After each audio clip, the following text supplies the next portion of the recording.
Hello, my wonderful friends. It's me. It's usually me, but hi anyway. Let's read another story. This is part 2, actually. Part 2 of Princess Lump. The end of a friendship starts the beginning of a whole lot of ugly. Hello again, everyone. I'm back with part 2 to this ever-growing tale of my high school bully. We have new characters to introduce, as well as refreshing your minds on the old ones, so let's get to it. Spelling and grammar are hard. You're funny, I like you. That's me, chubby nerd who sings, does musical theater. Still a sophomore in high school at the time of this story, though that'll change soon because, well, it's the end of the year. X, my brother, lovable teen heartthrob, the object of PL's affections. He likes Elvis, Frank Sinatra, musical theater, purposely dresses like 1950s greaser, and I think it's pretty awesome. At the end of this story, he's a junior. I as well enjoyed denim and leather jackets, just from a couple decades later. The decade with neon green mohawks and a lot of spikes. That's me, baby. B, my boyfriend, he's a tree. He's 6'4", around 230 pounds. He's a lineman on the football team, huge sweetheart. However, his days of being schoolyard bully make him able to put people in their place if need be, including PL. PLM, Princess Lump's mom. Not in this part, but still relevant to the story at this point. She's around 42, but she's a child. She's the head of the Performing Arts Council and will do whatever it takes to make sure that her kids and her are constantly the center of attention. Yeah, she doesn't like me, which is funny because I think I've said maybe 2 words to this woman. O, a junior as well, someone who is a family friend to PL and absolutely hates her. They work at the same restaurant, and he's a good friend to me. This all kind of comes up later. And of course, Princess Lump. Our bully. Also a junior at the time, she thinks that she is the best singer on the planet thanks to the lies her mother feeds her. She's good, but obviously not the best in the world. She's lazy and never puts in the work to improve her musical ability, or her grades. She's pretty big, just barely being 5'3" and pushing 300 pounds. And usually, I don't shame people for their body types, but it'll make sense why I make an exception for her in a future tale. Hence, she calls me fat a lot. Classy.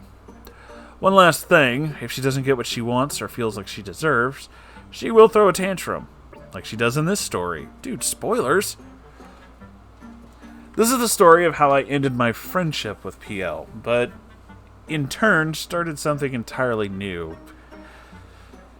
This takes place shortly after the events of the last story, and at the time, PL and I were on great terms, or so I thought. See, what I didn't realize at this point, PL was growing a resentment for me based on my achievements that year. We both landed a place in the all-state choir, but I had also made an all-state musical theater in individual speech, received a special recognition award from the Iowa High School Musical Theater Association because of our school's musical, and made state along with the other members of our performance of Natural History Day. She obviously didn't like that, and it would all come to a head one fateful morning. You see, every year our band and choir takes place in a district-wide musical solo/ensemble contest. This is pretty much where people perform prepared pieces in solos, duets, trios, quartets, you know the drill. Anyway, the morning before we head out, our choir director has us all come into school super early to perform our pieces to the other members of the choir. We get free breakfast pizza afterwards, so pretty chill. PL was talking the entire time, like over all the performances and everything. It was not good. It was like she had no respect for anyone else's performance but her own. It was all going pretty good besides that, until a triple trio that I was a part of came up to perform. I was supposed to announce them, and since I had never really done that before, I flubbed up on the introduction. Then PL states, "How do you mess up that bad?" I, thinking she's just joking around with me, decided to hit back with, "Well, I don't see you doing it." Like I said, I thought we were joking. I didn't think she actually meant it. Also, the choir then decided that my simple comeback was like the roast of the century, so there were random ohs and clapping and stuff like that. PL was not happy. My group sang, sat down, and I still didn't feel like I had just poked the bear. Everything keeps moving along. PL is gabbing, groups sing, sit down, la-di-da, until it's time for my solo piece. See, this is one of my favorite days. I love hearing what everyone else has worked so hard on, and I love showing them what I've worked on as well. So naturally, I'm smiling like an idiot when I come up to sing, did my introduction, continue smiling through the performance. Emotion is encouraged during performance, so really wasn't anything wrong with it. And everyone liked it. They clapped, I sat down, everything moved on after that. We got our pizza, and we went to our first period classes. Soon enough, algebra, the class we had together, come up. PL's loud as usual, cutting off the teacher, talking to her friends, until she just shouts at our poor math teacher something to the effect of, "I don't get this is stupid." My boyfriend, just trying to pay attention and do his work, decides to go off. And he's like, well, maybe if you weren't talking like you did all this morning over everyone else's performances, you'd understand what was going on. I mean, seriously, man.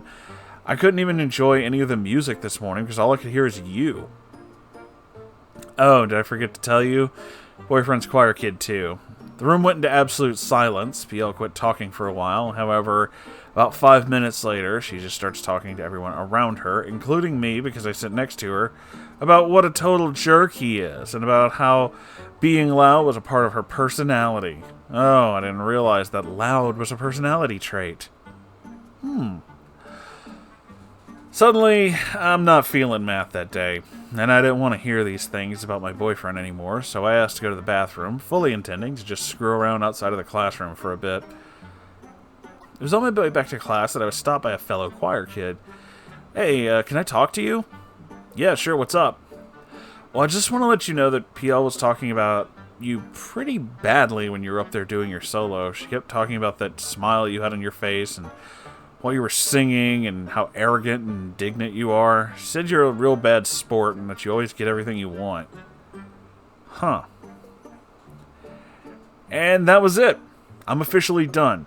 After months of putting up with her, being ignored, put down, and even cleaning up her mess, this is how I get repaid? This is what I get, huh? I tried to be patient. As you all know, this definitely isn't the first time she's talked badly about me behind my back, but I thought I should just put that aside for the sake of music. I mean, we do have to do everything together, contests, award shows, you name it. Even bad people can be talented. That's just a harsh truth. But enough is enough. I thank this person and storm back to the classroom. At this point, everyone's doing their independent assignments over the lesson plan, so I'm not really disrupting anything. So I went up to PL and the conversation kind of went down. Hey, so I heard you said some things about me, and I just wanted to try and clear them up. Okay. I heard you call me arrogant and indignant while I was performing today. Is that true? No, I didn't say that. It was here that I forgot one crucial thing about PL. She never takes accountability for her own actions. This has consistently been the case for her, so I didn't really expect to get an apology at that point. Nevertheless, I continued. Well, what would give them the impression that you said that? Why would someone just stop me in the hallway randomly if you didn't say something like that? Well, like, other people think that about you, but not me. And I think you're, like, full of yourself, and that you're never grateful for any rewards, or because you never act happy, you're, like, supposed to when you get them. I think whenever you don't get a solo choir, you're, like, salty about it. Never congratulate the person who gets it. I think everything's handed to you, but not me, I don't think that. Yeah, I see right through it. You see, friends, other people don't exist. She's finding a way to insult me without having to deal with the repercussions. She's using her own words and saying they aren't hers. I can play that game. Oh, man. Well, thanks for telling me. I worried. Anyway, since you seem to know so much about this, do you care to tell me the names of these people who are saying this about me so I can talk to them about it instead? Names? Well, it's like like a lot of people. Like some of the people at NHD said it when your group got your medals because you weren't like acting overjoyed and stuff. Bingo. Oh, I'm sorry those people feel that way. As you and I both know, I'm very grateful for all the awards I get.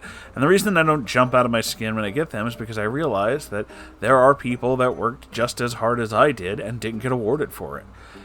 Having been that person before myself, I don't want to come off as braggy to the people that work just as hard. Oh, yeah, totally. That's pretty much where this conversation ends. At this point, I'm wondering whether to let this one slide or cut all ties with her. One day, while hanging out with O, I decide to tell him everything she's done and get his input on what I should do. He then tells me, yeah, that pretty much sounds like her, and that she was apparently talking behind my back at work too. Talking about me in a professional work environment to all of her co-workers that don't even know me. I frequent the restaurant that they work at, so I'm mortified. I decide right then and there to send her a long message on Snapchat, cutting ties in the most mature tone that I can muster. The photos are the initial message that I sent her, because it got cut off in the screenshot and the conversation that followed. I do have to explain a couple things. One, I blocked her after sending my last message. That's why the conversation's short. Two, I'm also extremely ashamed of how I acted my last message in this conversation. I feel that I temporarily stooped down to her level and should have maintained maturity. But she herself wasn't being mature, and I was over trying to talk to her in a civilized manner. 3, the "I liked when you were bigger too, sweetie" isn't actually a jab at her weight. You see, PL's in love with my brother, and has been since they were in like 5th grade. He's a beanpole now, but was much chunkier as a kid. PL thought that she could justify why she deserved him by stating that she even liked it when he was bigger. So therefore she was entitled to him? I don't know, nice girl moment. 4, yes, her brother apologized for her behavior, but we'll get to that in part 3. Anyway, here are the screenshots if you want more insight to who she is as a person. And these are the screenshots. I shall now read them to you. They should be on screen too. I don't even know why I'm saying this at this point, but I just wanted to let you know that I no longer want to be friends with you. The things that multiple people tell me that you have said about me, even going so far as to say them in the workplace, frankly disgusts me. I know you're going to tell me that you didn't say anything like you always do, but I have too many outside sources at this point to believe you. Your own brother has even confirmed that you talk about me and has apologized on your behalf. And for the record, the only reason I get everything I want, I don't, is because I work my absolute ass off to get everything that I've gotten. Hours upon hours outside of school, poured into speech, all state, and what have you. But I know that to you, that doesn't matter. Now that's only one of the many things I've heard, but I just really want to clear that up. I don't really care about all that crap with blank and blank. Though you were being immature with them as well. At least some of that is justified, but this is about us. I just want you to know that you aren't high and mighty. You aren't better than anyone. We're all just people, and I don't want to be friends with someone who views me as lower. So I'm going to do my thing. I hope you find the strength to change your jealous ways and see the light. I will never think of you as untalented. I just want friends that lift me up through all the ups and downs. This just isn't working. I wish you the best. This friendship is over. Also, please grow up. I'm not jealous. I know that I'm better than you at things, and you're better at me at things. Sick of you.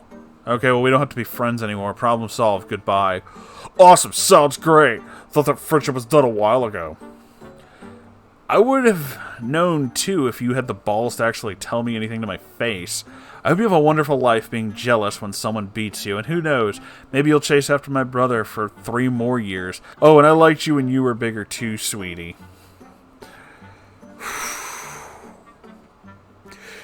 That's some hardcore nice girl.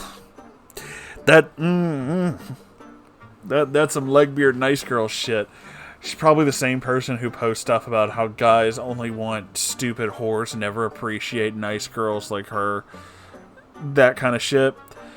I can't prove that, I just feel it. You know what I'm saying? But damn. To just shit talk people like that. It's kind of amazing to just kind of, like, not expect this group who obviously knows each other to the point that they talk all the time, to talk to each other about the shit that you have said. It's holy shit, man. What the fuck? Like, that is some serious narcissism. That's some impressive levels of narcissistic behavior. To just be like, I'm gonna blame everybody else but me, and I'm the best. She's probably Dunning-Kruger like a motherfucker, too. You know, the kind of person who can't actually get over themselves to do anything better. Yeah. It kind of seems like that. But goddamn, dude. That's a hell of a fucking story. And I look forward to part 3. This is some serious fucking tea. I don't think I've ever used that phrase on this fucking, on these videos before. But whatever. I'm doing it now. Fuck it. I don't care. Well, with that being said, though, this is kind of the end of this video. I look forward to part 3, and I really hope you're all doing okay. Especially you, OP. I hope you're alright, too. I love you all so very much, and I'll see you in the next video. Goodbye!